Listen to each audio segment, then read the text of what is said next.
May the force be with you is a phrase used to wish a person well to overcome a challenge. The invitation in this podcast, May the life force be with you, is to explore what it means to truly feel alive, to appreciate the physical, emotional and spiritual connection to our energy, and finally to understand how this impacts who you are and all that you do.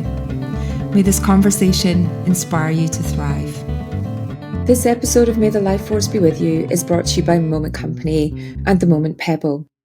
The Moment Pebble is a beautiful, natural stone, light-guided breathing device and is a unique gift for someone who needs that gentle reminder to stop and take a break, to take moments throughout their busy day and to practice mindfulness. Just head over to momentcompany.co, that's momentcompany.co, and enter the code LIFEFORCE at checkout to receive an exclusive 10% podcast discount. Hello, everybody, and welcome to the latest episode of May the Life Force Be With You. And we have another awesome guest with us today who I will get Karila to introduce in just a second.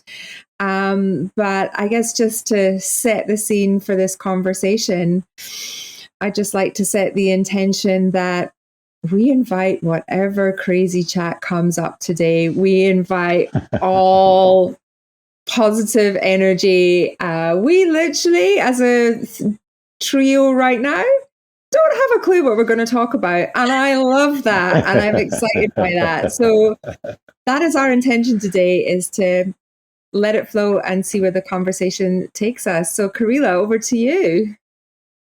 I am so excited to have Jimi Boswell on May the Life Force Be With You. Jimi is my barber. Like, I never got my hair cut when I had hair. And now I'm obsessed with getting my head shaved because going to the barber is so much more fun than going to the hairdresser, especially when it's Jimi's barbershop, because it's just, there is so much a life force in that barbershop. Like, everybody there loves cutting hair, loves music, loves punk, loves community, loves Brighton. And like, I've gone to Jimi for years and I've seen him go from this, like, from renting a chair in a tattoo parlor to this barbershop with all these barbers in it. And on top of that, he's not, like, me and him just chat about the crazy differences in our lives. And as well as having this amazing barbershop that is one of the life force hubs of Brighton, he's also in 3 bands. 3 bands: Rough Cuts, Young Francis Hi-Fi, and Top Left Club. I mean, you got to have a lot of life force energy, Jimi, to do that barbershop and 3 bands. It definitely takes up, I get asked that a lot. It takes up a lot of energy to do it all, but I guess it's one of those things where you don't even think about it. You just kind of do it. And I'm guilty of not saying no a lot to stuff. You know, if I see an opportunity to do something, it's like, why I'm doing this, and you know, me doing something at 9 a.m. is crazy. So to do something like this, and usually I'm like just like passed out at this point, but not in like a drunk way. Just in I don't start work till 11, so you know I'm getting up at like 10:30. But it's I don't know. I guess it's just I like keeping busy. And doing 3 bands and having a business is definitely a very good way to keep busy all the time. I feel like those 3, I feel like bands, you know, music, performing, and I've seen you perform, you're an amazing performer, and hair. Like, there's something about life force energy in all of these things, you know, like, I don't even know which way to go down, because I'm like, when you put, you know, we were talking actually yesterday that when you go on tour or when I go on journey, the kind of come down after that, because there is so much life force energy coursing through you when you're performing, you know? It really is. It's that we're talking about the post-tour blues, and that is that kind of, it's something that the more I tour, the more when I first started, I had no idea about this thing called post-tour blues. I was just out there like, yeah, like what's going on? This is amazing. I'm in this place, I'm in that place. And you get back and you sort of, it's that reality, it's that real life comes back in and you're sort of like, oh shit, like I have to be normal me now. And the more I do it, the definitely the learning to deal with it in different ways. So sometimes coming back off tour, I'm just straight back into work and straight back into like, the normal routine, I guess. And it's still, no matter how much I try to be prepared for it or the post-tour blues or how much I try to sort of fight it, it still happens because it's that difference of, I think, being 100% 100 mile an hour go to being 100% 100 mile an hour go in a different setting. I think that's the difference of it. Like, definitely in terms of performance and in terms of cutting hair, it's something about, I think I'm a people pleaser. I like making people happy. And whether that's through cutting hair or entertaining on stage, it's definitely, yeah, I just really enjoy it. I just really enjoy making people smile. And I've been like that since school. It was always the kind of, every school report was the shows potential but distracts others. Every year. I think sounds like you find the perfect outlet between music and cutting hair then. And it's interesting to me because they're both connection to people, but in a very different way. So my dad was a orthopedist, a podiatrist, and so he basically had a patient an hour. And sometimes I just think he just loved the chat, and he could have probably cut their toenails in 10 minutes, but he just liked to tell the stories and loved the connection with just having, it's almost like, so I guess I wonder if their barbers are often stand-up comedians as well, because you basically have a repertoire stage, which I'm sure is what my dad had. I heard him telling jokes all the time, where you have a captive audience.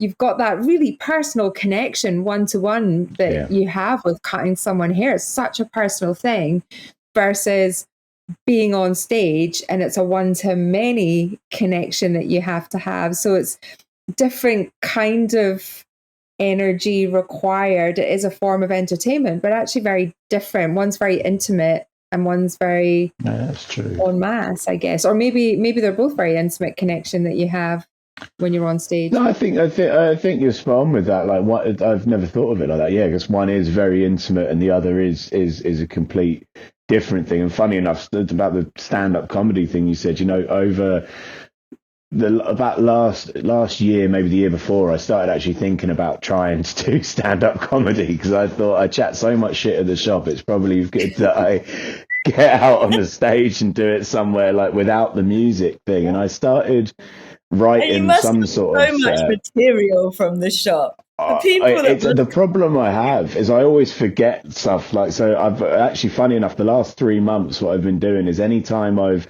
said something at the shop that's inadvertently makes someone laugh, I kind of take a mental note and I've been writing it down, because the thing I've always had is I forget. My brain is like a sieve sometimes, and I'm like, I'll say something funny and later on I'll be like, what was that? And I can't remember it at all. So I've been trying to write it down because I think within this year I'd like to try and do one stand-up set, and I don't think it would be a kind of joke one. I think it would just be telling stories and seeing how it goes. But it's that's the scary thing. I think I'd have to do it down here. I think the scary thing about it for me is it's quite a vulnerable. Like on stage for bands, you've got an instrument in front of you. You might have 3 or 4 other members of the band with you, so you feel a bit more protected, maybe a little bit more. And also, if you do a joke on stage with a band and it doesn't land, you can just play music and then hopefully they forget. I kind of want to put myself in. That's one of the things I want to do this year, is put myself in more positions of stuff where I'm uncomfortable, I guess. Like this, I mean, I'm feeling uncomfortable now, but I definitely was.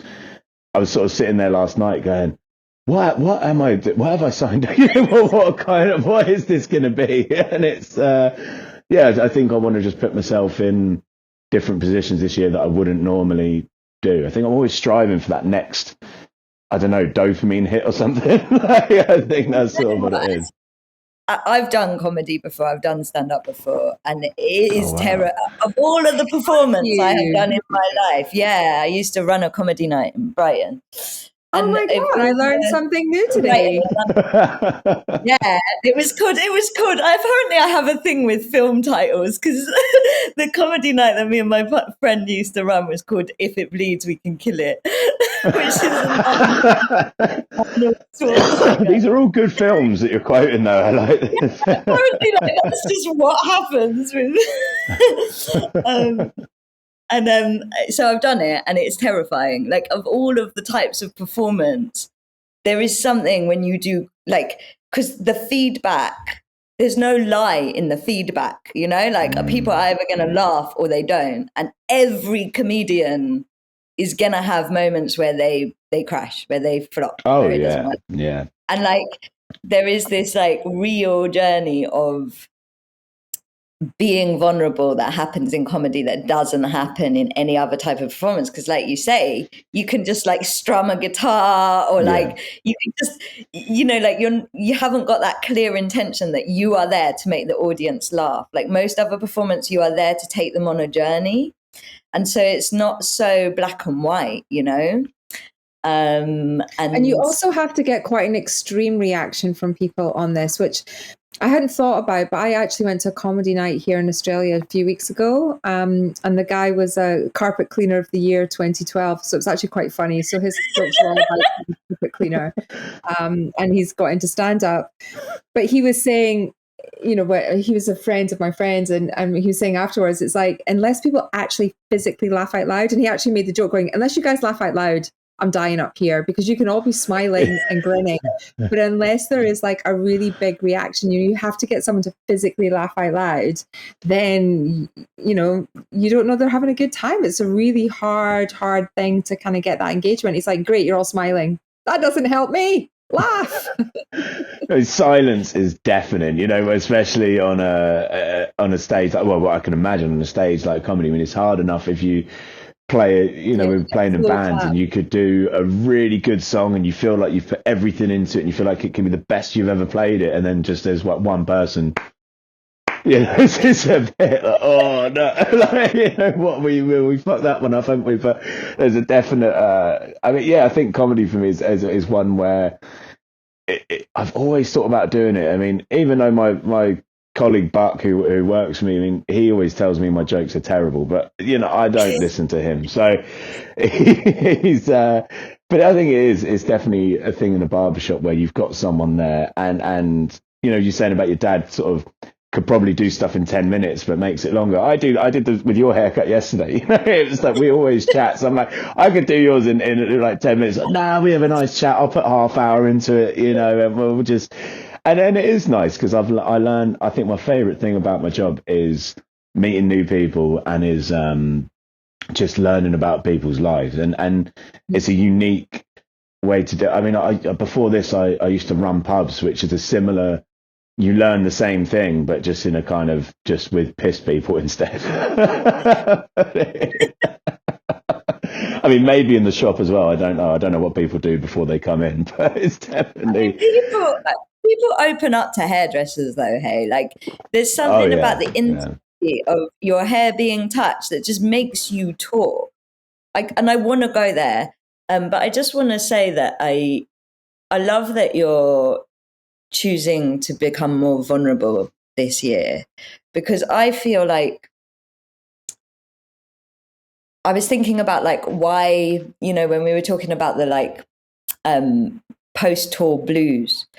Yeah. I think it's the vulnerability that gives you this surge of life force energy when you're on journey, when you're on tour, when you're on the edge of yourself, when you're performing. The vulnerability seems to surge life force energy through you, so much so that there has to be a crash, because you can't hold that level of life energy when you come home. And it's just, as we're talking, I'm like, there's something to do with vulnerability and more life force energy. And I think that in society, we are very taught to be safe. and not to be vulnerable. But it makes me want to share one of my favorite root words, which Fiona's going to smile about because she knows I'm obsessed with root words. Do you know what the root word of vulnerability is? No. You're going to love this, Jimmy. I'm so glad this is on your episode. The root word of vulnerability is Valhalla. No shit. Yeah. Which is the heaven of the Viking warriors. So in the Viking times, there was this heaven that was reserved for people that died in battle. The Rainbow Bridge. Version of heaven. And like you got Valhalla was where you got to be with Odin and you got to go out and battle every day and then feast every night. Basically never come down from the tour. And like for me, that root word changed my life because I was like, so if I'm vulnerable, I will get to my own personal heaven. Like every time that's cool. Yeah. It's going to take me to the heaven of the warrior, it's going to cause me maybe to die or change, but it's also going to take me to the heaven of the warrior. And I feel like when you're vulnerable, you go into an energetic state of Valhalla, which is why when you're performing, like I know you've done some big gigs this year to like loads of like the France gig, which must have been like so vulnerable for you because it was a bigger crowd than you've had before, and but I presume that then you're getting this like level of energy and level of life force energy because of that vulnerability that is like a Valhalla state. I could definitely see that in that way, especially that kind of. I mean, funny enough, it's harder to play to 6 people than it is to play to like 6,000 people. When you go up to 6,000, which was the most I've ever played to, and it was going out there, and it's just you might be able to see the first couple of rows of faces, but then beyond that, especially at night time, you can't see anything. It's just a kind of, I mean, it's thousands of people, but because there's no, I don't know, you kind of just wash it away and think, oh, it doesn't matter, but when we played a gig last week, the same band with Top Left Club. This was Top Left Club last year in France. We played thousands of people 2 days in a row. And then last Wednesday we played in London to about literally like 10 people in a room that could probably hold a couple of hundred people.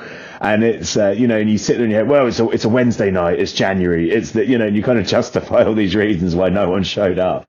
But that is the kind of the difficult bit to perform at the same level. Now, we always say whether, and this is all the bands I've done, we've always had a saying, 5 or 500, you play the same show. It doesn't matter if it's 2 people, 2,000 people, 2 million, but you come out and you perform the same way. You want to be seen that you want to be there, because we do want to be on stage. And there's nothing worse, I think, than when I had a mate that put on a gig last year in Norwich, and I wasn't there for it, but they put it on, and the headline band for the Sunday of the weekend had turned up, saw that there was only about 20 people, and they left.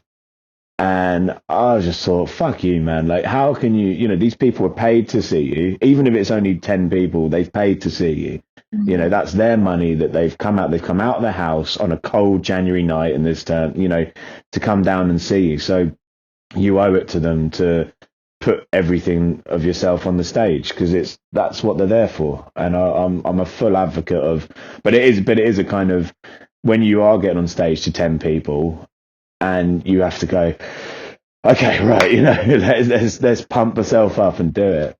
What I'm hearing is that, like, the more people there are, the more life force energy is in the room or in the field or in the space. And when you're performing, and I know this from my own performance days, when you're performing to less people, your life force energy is having to supply that space and that atmosphere. Yeah, I see that. So you're having like summon more of your own energy up to whereas when there's more people, you can ride the energy of those people and co-create a more energizing space. That's what I think anyway.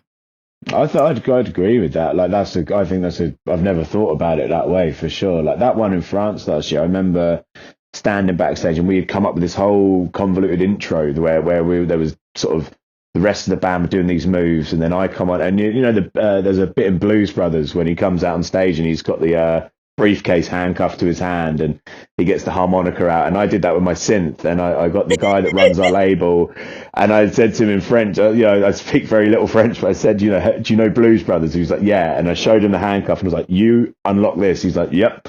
So we did this whole sort of bit, and I walked out on that stage and I saw the thousands of people there, and I just thought, fuck yeah. I was like, I'm gonna smash this. And I felt less nervous than I do for less people. But I think that's, I can see that, because I think I was, especially last Wednesday, I was really going hard to try and fill that room up, because it was an empty room and it was, it was hard to fill, but we did it. And afterwards we always get people saying, that great performance, stuff like that. And I'm proud of that. Like, definitely, it's I do love it.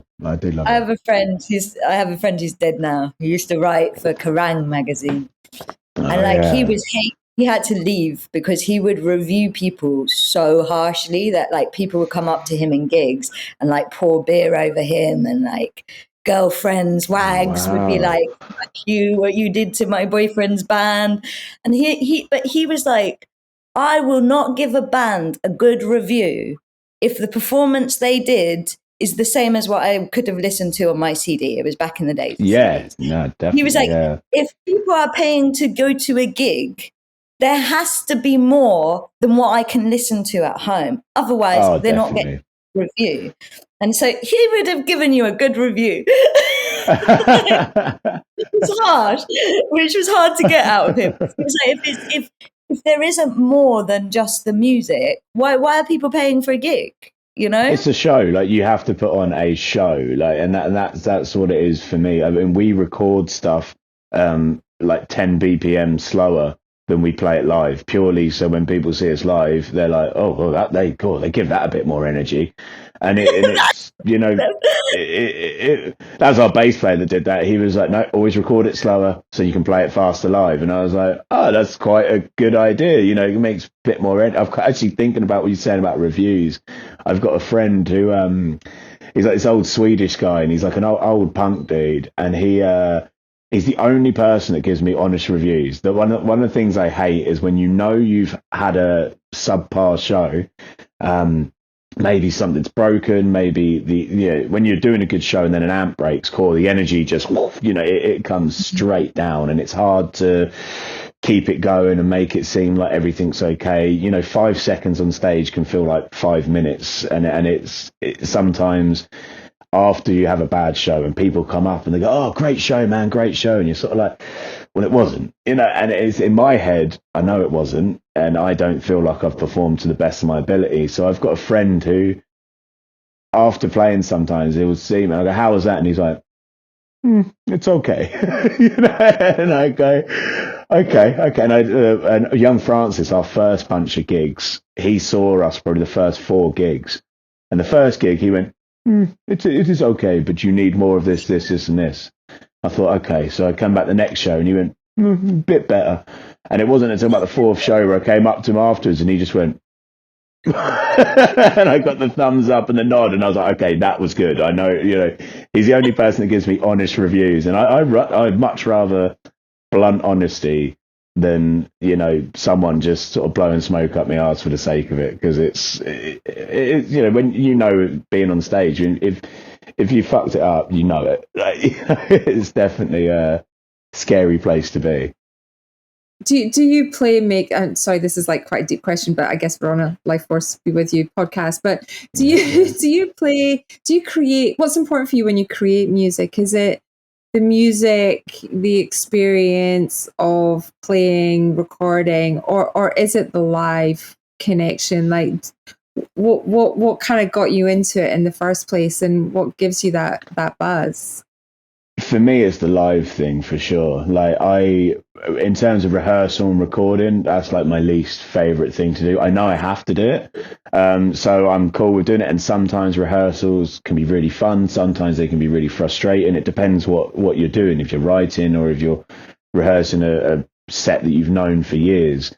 And it's funny that there's a guy, Liam, who I'm in all three bands with. I used to live with him, and we're an old band together. We've toured, like, every tour I've ever done has been with him, and he way prefers the recording and the rehearsal to the playing live, and I way prefer the playing live. I if I could never rehearse, I'd be happy, because I can just get on stage and do it. And I'm really jammy in the fact that I don't have to practice a lot. I don't practice at home at all. Like, Liam is all night. Every night he plays for about 2 hours a day, and he sits there and he's like, if I don't do this, then I can't remember it. And I just rock up and just do it. But I think it's the way my brain's wired, is kind of, I just remember how to do stuff. So for me, it is fully the live experience. But then on tour, my favorite part is the driving and the seeing stuff, and the kind of meeting people, and the performance is a great part of it. But I love going to places that you'd never ever go before. Like, I've been to Newcastle under Lyme. I don't know if anyone's been there before, but I've been to some weird places. I want to ask you about that moment that you described when the amp breaks and the energy drops. I feel like that's a drop in life force energy. Oh, it feels like everything. The silence is. Oh. What would you say? Like, given that you've lived that experience of something being there and then something suddenly going, just what would you say that something is? Because this show is all about trying to go down the rabbit hole of what life force energy is. I think it's a thing where, I mean, for me, if I watch another band and I see it happen, it's empathy. It's definitely a kind of like, I know how that feels, and it's funny when I watch a band and I see, like, let's say an amp break or someone's string break, and they all have to stop for a minute. When I see that live, watching a band, I don't feel like it's awkward, and I don't feel like, I'm just in the audience going, oh yeah, shit happens, that sort of, it doesn't matter. But then when you're on the stage and you feel it, I think there's a big difference to it, and I don't know what it is. I don't think that the audience think we're stupid, or I don't think the audience are feeling sorry for us, or maybe some of them, but I think it's that stop of, like, there's a flow to a gig. There's a kind of, every set that we write in every band, you look at your 11 to 14 songs and you go, well, we can't put this song at the beginning because that's not a song that goes at the beginning. That's a song that goes at the end. And the amount of times we've had to rejig a set to make it what we feel is the best set we can do. I think it's when something, the worst thing is, like, we played a gig last year where we turned up at the venue and the guy was like, just so you know, guys, the gig's running an hour and a half late. And we were like, an hour and a half late? Like, how do you even manage that? Like, 10 minutes late, half an hour late maybe, but an hour and a half late.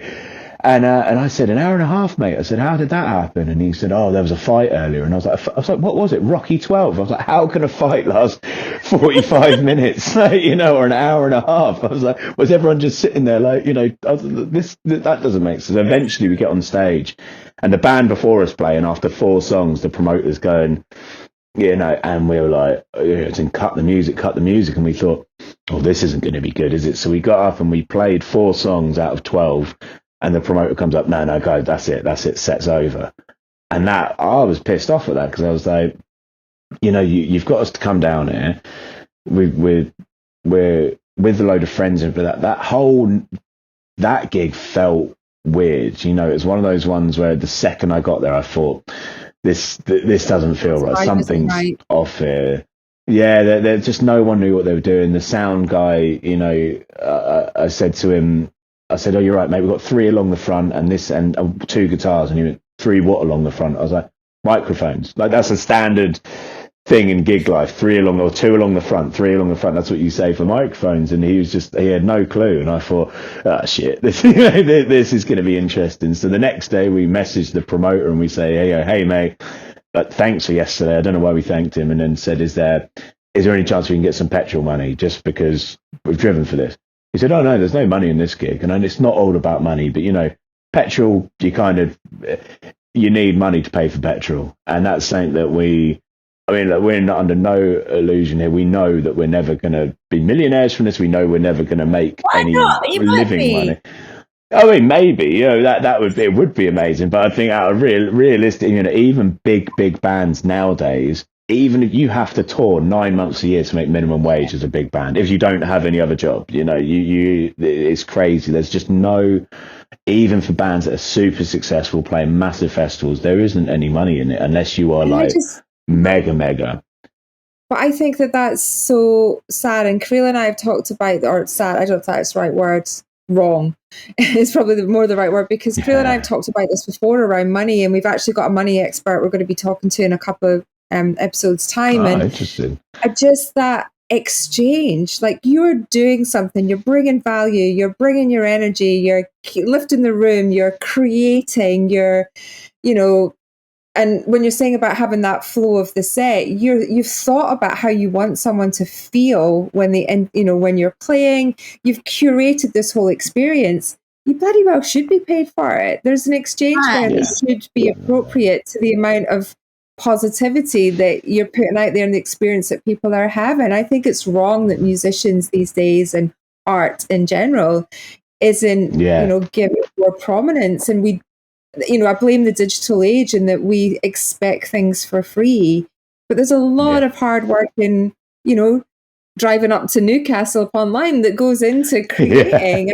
It should. And I completely agree, because also, like, as we're talking about this, it's like we should be valuing things on the life force cost. Like, what is the life force cost of however many people in a band traveling for hours?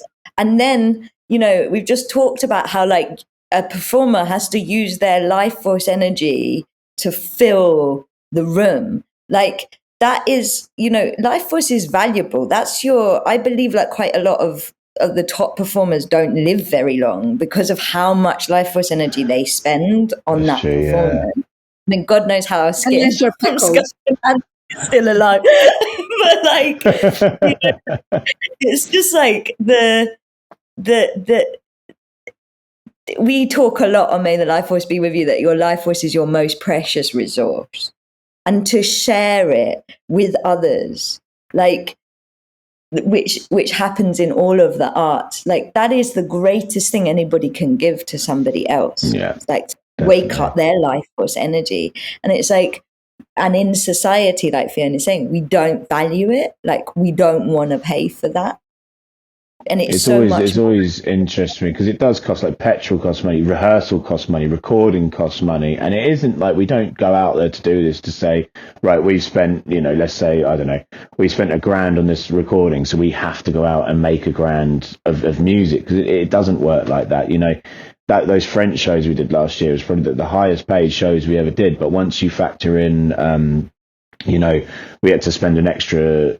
We got a free hotel for a couple of nights, but because we came in early, we had to pay it ourselves. So you put a hotel cost in, your driver cost in, your van hire cost, the cost for the Channel Tunnel, the cost for the petrol, the cost for stuff. At the end of it, we don't make a lot of money out of it. But then let's say we get paid, say like $1,000 for a show, which it doesn't happen in England. It happens more in Europe. But say you get paid $1,000 to do a big show, you're only going to see after costs a couple of £100 out of that. And then with that, you go, well, we're not going to split it between. So we never take money out of the band for ourselves. It always goes back into the band. You might be left enough money to make some T-shirts, and then you can try and generate a bit more money for the next tour by selling T-shirts and stuff. So it's a kind of balance of, you have to run it as not as I wouldn't say a business, but to an extent a business, to an extent of you have to think about where your costs are going to come. And England is just terrible for it. We got offered a gig last year in, where was it? It was somewhere like Leamington Spa or something like that. So, from Brighton, that's a good couple of hours drive, 2-3 hours, and then coming back again. And the guy was like, oh, we'll give you £60. And we said, dude, we need 100 minimum, because that's what the petrol's going to cost. We're not going to split 25 quid each and go, oh, we got him. It's like, that's for the petrol.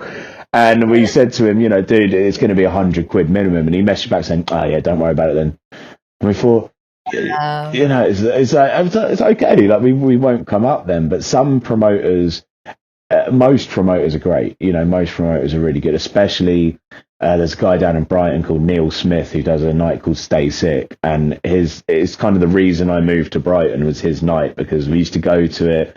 I'm only from about an hour and a half north of Brighton. We used to drive down on a Saturday night or Saturday day, and we would go to these nights of his.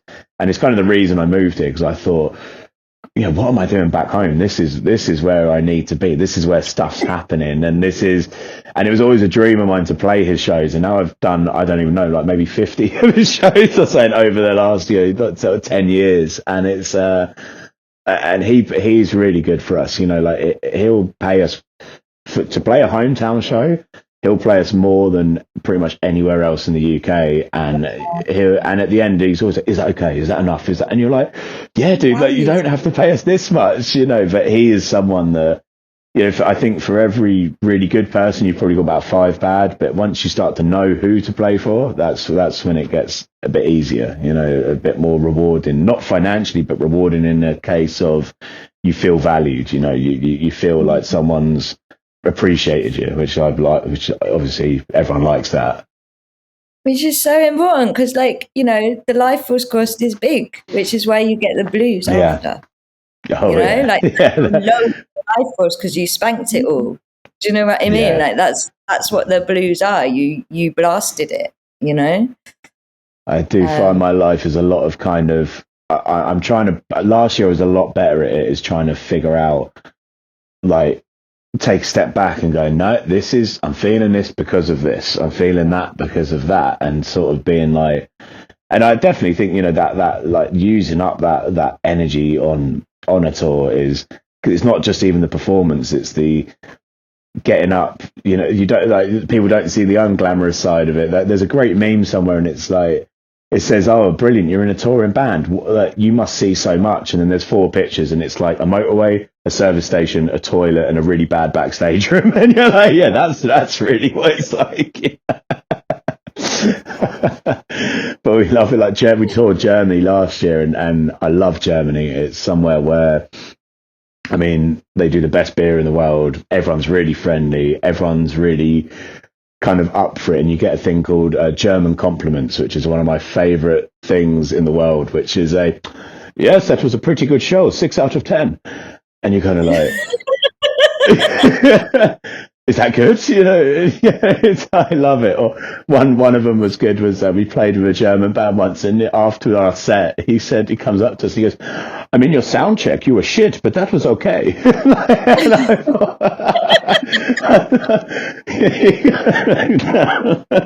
And anyone that's toured Germany, you can tell them German compliments and they'll go, oh yeah. But it is I love that place. Love it. But you do meet so many people, and you have, once you're in deep, deep dark somewhere like France or Germany, is where, you go to Berlin, everyone speaks English. You don't need to worry about a thing. You kind of go there. But when you're in like a tiny little town, like we were in a town called Schwerin once, and that was no. That is really kind of, we're walking through the town like aliens. People, just because we've got long hair and like leather jackets or something, and people would staring at you as you go past, and you kind of try and talk to a crowd, and it's just, there's just nothing going. That's something we always get in abroad in Europe, is people say, you have to slow down when you're on stage talking, because we can't understand you. But I think that's why you're so adrenaline filled up. You're like, okay, yeah, we're this band, we're doing this, and I was like, oh, we have no idea what you said, but the music, it was okay.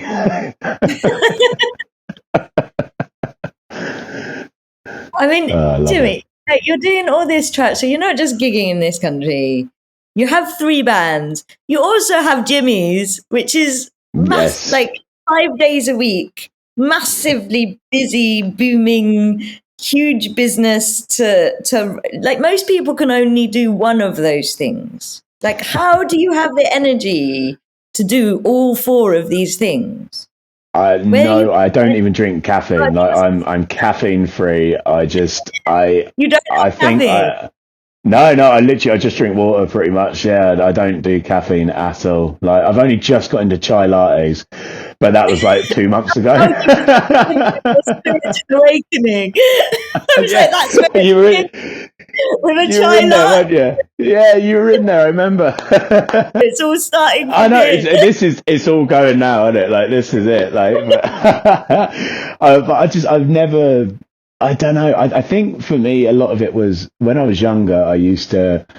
I felt very, it's that classic thing, feeling trapped in a small town. I think that so many people, that is a common thing of the world, is to be, and especially anyone that's moved away somewhere or, sort of got out of their hometown. It's a thing where I used to just sit there almost like vibrating at home because it was just, there was nothing to do. And I guess in hindsight now, looking back at it, is because I just wanted to do as much as I could. And I never thought I would ever do it. I don't know. I never thought I'd ever do I never thought I'd have a barbershop. I never thought I would do bands that are doing this sort of thing. I don't think anyone ever predicts what they are going to do in the long term. But in terms of the shop, it's very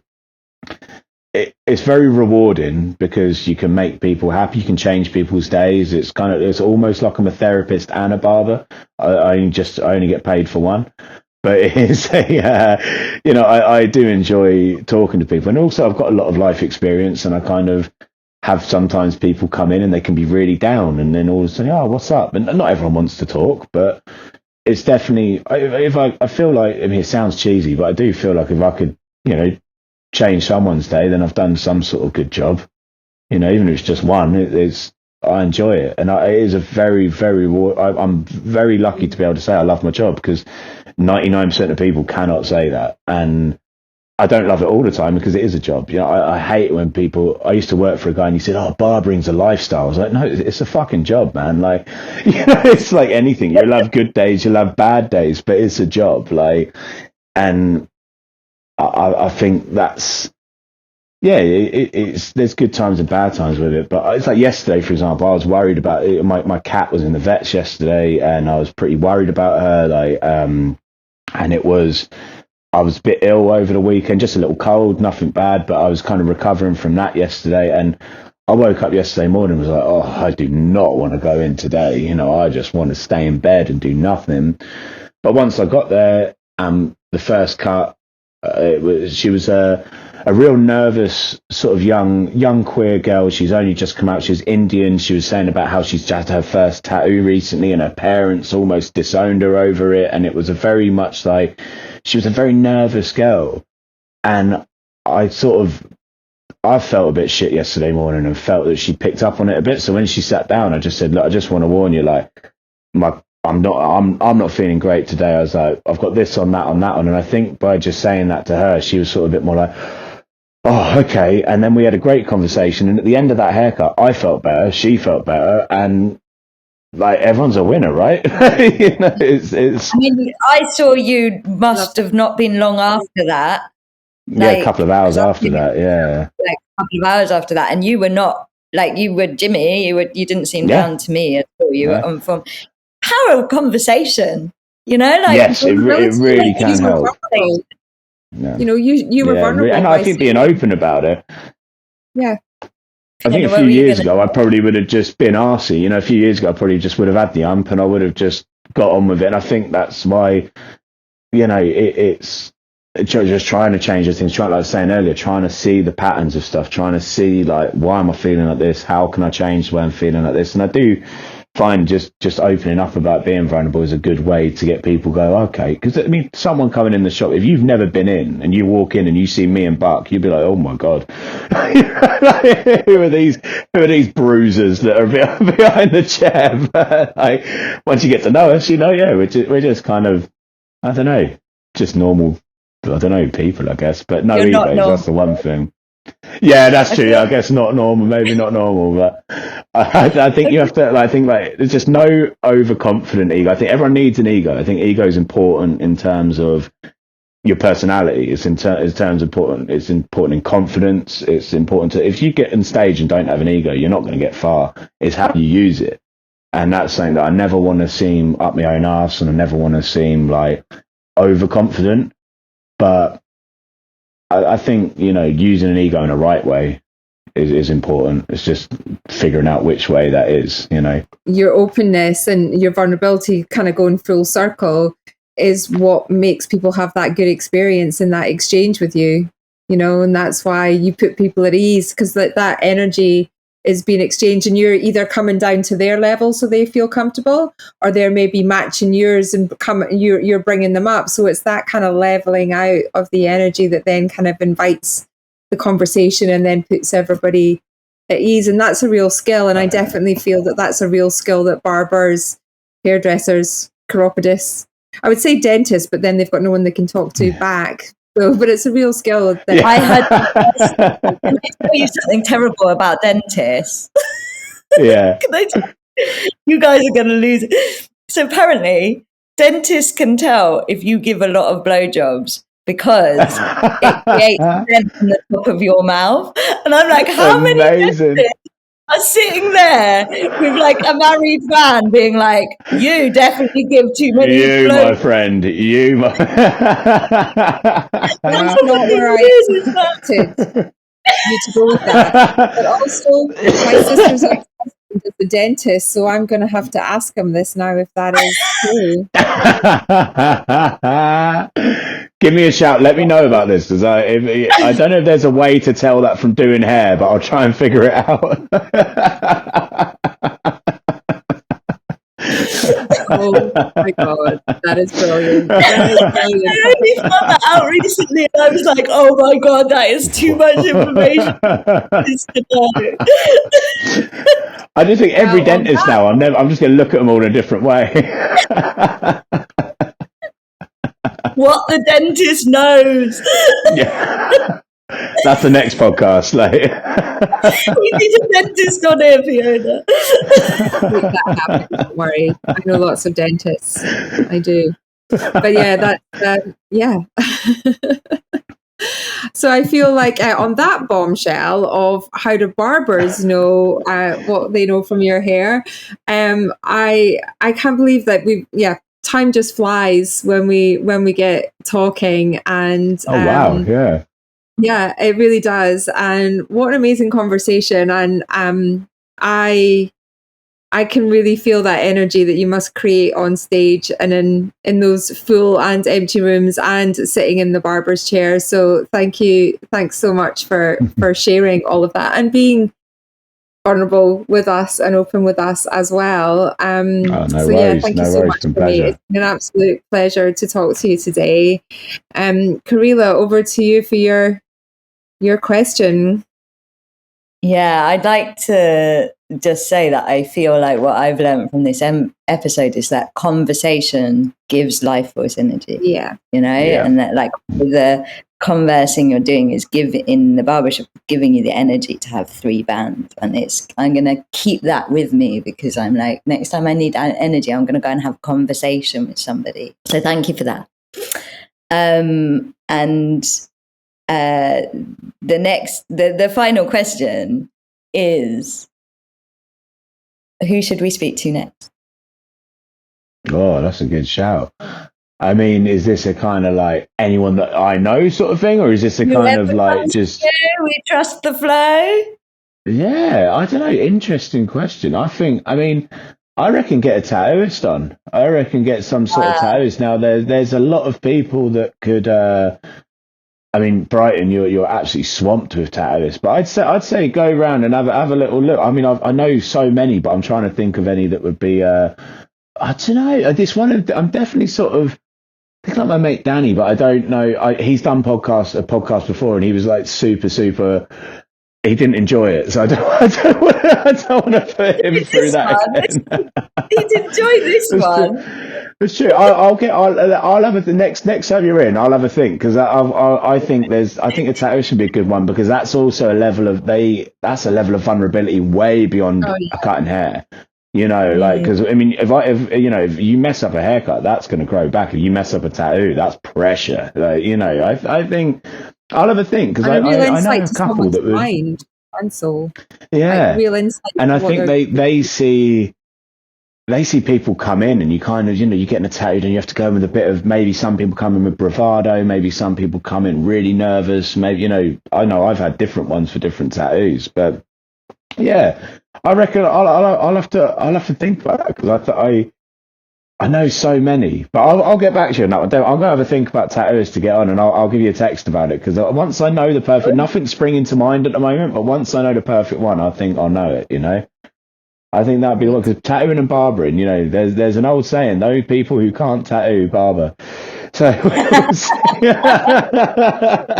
also love you, Jimmy, to come to the Life Force Cafe. So the Life Force Cafe is a place where people go deeper with the guests, and the guests can either do a workshop, or they can do a Q&A and just like answer questions, and it's like a deeper, it's like an extension of the conversation. So at some point this year, Life Force and maybe Cafe. You can share some of your music as well. Yeah. Some uplifting tunes, or I'll a playlist. do an acoustic synth session. Do a playlist to put energy up. I could definitely do that. There's the shop playlist. If you ever go on Spotify, check out the shop playlist. Just type Jimmy's Barbershop in, and the playlist is called "It's Still Summer, Mate." We're adding that to the Life Force Cafe library today. Do it, because it's about 600 and something songs. It's about 4 days worth of music, so you won't get bored. And it's called "It's Still Summer, Mate," because summer is my favorite time of year. So I was like, this playlist is every song that makes me think of summer. So that's the one. I love it. Brilliant. Thank you so much for being vulnerable and coming on. May the Life Force be with you. No worries. I had no idea what to expect, but it's been really fun. Yeah, really fun. Amazing. Thanks so much. Thank you. May the Life Force be with you all. Have fun, and thank you very much. And I'll see you for a haircut in a few weeks. Yeah. Sweet. Well, I think I need to start shaving my head. You absolutely do. Jimmy's Barbers is the best place to be. Did you have fun with Jimmy? Is it so much fun? Is it as much fun as it sounds when you go to like, I literally go, I do not need to get my head shaved. I could shave it myself. I go because I have so much fun talking to Jimmy and Buck and the other barbers. It tops up your life force. I love it. It really does. And I love that he came on, like, he was like, this is so out of my comfort zone. And I love that he did it.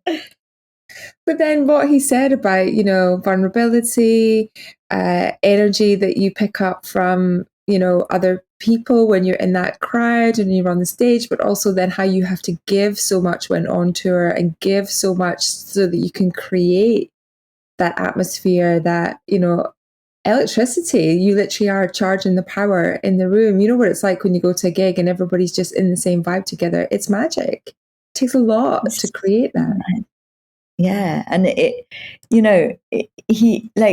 he has so much life force energy. I mean, how do you have 3 bands and a whole business? Like, how do you have time for that?